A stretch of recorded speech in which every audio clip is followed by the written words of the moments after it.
Hi, my name is Debbie Naylor.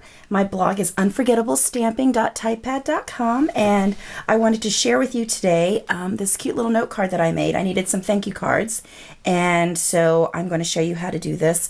It features the By the Tide stamp set from the spring catalog. That's this one here.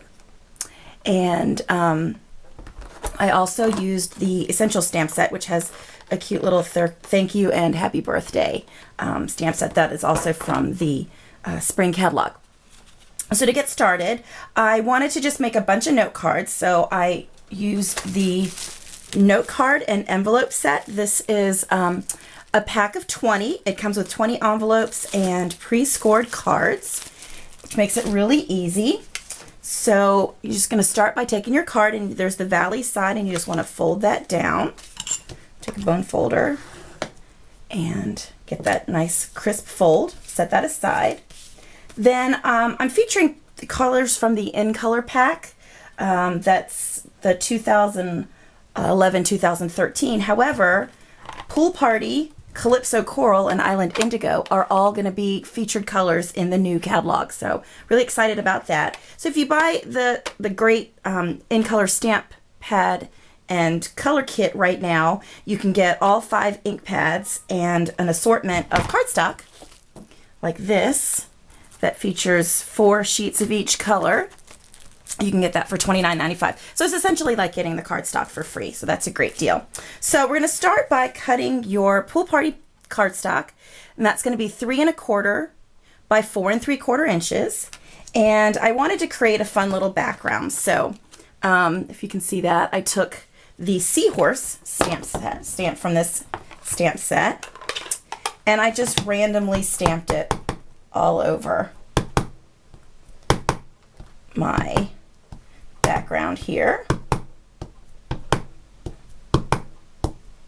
Make sure when you're stamping like this that you stamp off the cardstock so that it looks like you cut it from a larger piece of paper, not that you're just randomly stamping it like that. Okay, so there we go. So that's that piece there.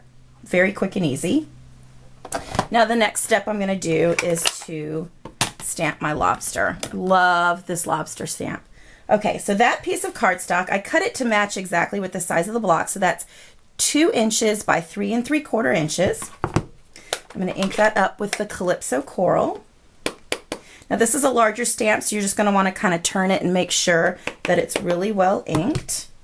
And because I cut it to the same size as my stamp, I'm just going to come straight down. Hold that for just a second so all the ink can get absorbed into the paper, and pull it off. So it's just like that. And I'm going to set that aside. Okay. And last thing I'm going to do is stamp my sentiment. So like I said, I needed thank you cards. So I just have a little scrap of my Whisper White. I'm going to take the thank you and just stamp it. Okay, I'm going to do 2 because I need to make multiples of those cards. So there we go. All right, so now we're at the point of putting it all together. So the first thing I'm going to do, I have a piece of Island Indigo for a mat, and that is 2 1/4 by 4 inches. And I'm going to have all of these dimensions on my blog post, so don't worry if you're not getting it all written down now. I love this Tombow multi-purpose adhesive. It's great. A little bit goes a long way, so make sure you don't use too much of that. As you can see, I just put a little bit, just like that. You don't need a ton. Okay, and I'm going to glue that down right on top of that, just like that. Set that aside. I'm going to go ahead and attach my Pool Party background piece. I love this. It's like getting your own little designer background stamp that matches your stamp set. So we're going to get that just like that. Okay. Again, set that aside. And then I'm using the word window punch and just going to punch out that thank you. Just like that. Okay. Now, I wanted to embellish this just a little bit, but again, I wanted to keep it really simple. So this is the Calypso Coral Baker's Twine. I cut an 18-inch piece of that. And I'm just going to wrap it around. So starting off the paper, just like that, I'm just going to wrap it like that.